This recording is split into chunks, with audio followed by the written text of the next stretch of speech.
Otep à tous. Je tiens à faire cette vidéo juste pour vous informer que la France vient de recevoir une claque sans précédent au niveau de l'Algérie.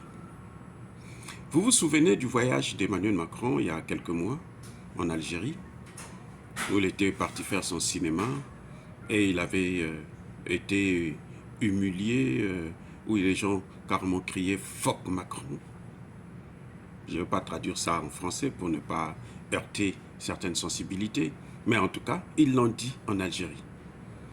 Emmanuel Macron était parti pour tenter de surplanter la Russie, pour tenter de demander à l'Algérie de suspendre la coopération militaire avec la Russie. Il était parti, entre autres aussi, pour demander à l'Algérie d'augmenter sa production de pétrole vis-à-vis de la France, pour demander à l'Algérie de lui accorder l'essentiel de son gaz. Malheureusement, en ce qui concerne le gaz, l'Italie était déjà passée par là et elle avait raclé la mise. Quant au pétrole, l'Algérie a dit niet, elle ne peut pas augmenter sa production de pétrole. Et quant à la coopération militaire, ils ont fait même organisé une rencontre entre le chef d'état-major français, l'armée française, le chef d'état-major de l'armée algérienne. Tout ça, c'était peine perdue.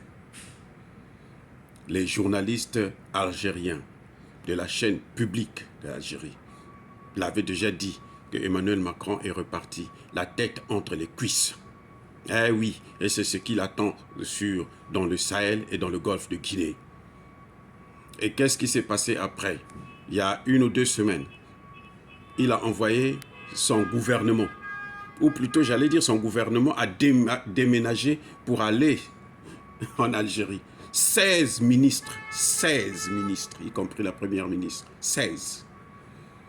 Ils sont allés là-bas encore, c'était un voyage bredouille.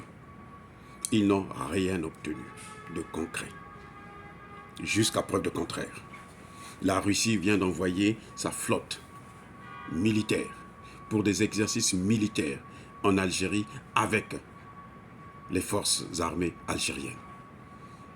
Ce que Emmanuel Macron voulait empêcher, ça se réalise maintenant. Les opérations vont commencer dans quelques jours.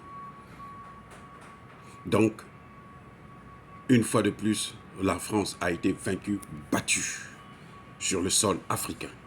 Bravo Algérie, bravo le président algérien, bravo l'armée algérienne. Nous sommes fiers de vous. L'Afrique ne peut plus continuer à tomber dans les mains de ces prédateurs, ces colonisateurs, ceux qui passent leur temps à piller le continent. Eh oui, l'Algérie vient de montrer que c'est un grand pays, c'est un grand peuple. Et nous sommes très fiers de ce peuple, de cette jeunesse algérienne. Abou, Abia. En tout cas, soyez bénis, je persiste et je signe, par le Dieu des Kémites, et que tous ceux qui persécutent les Africains et les panafricanistes en particulier, tous ceux qui pillent le continent africain, tous ceux qui nous torturent, puissent être écrasés, punis, maudits par le Dieu des Kémites et par nos ancêtres angélisés. J'ai dit et j'assume.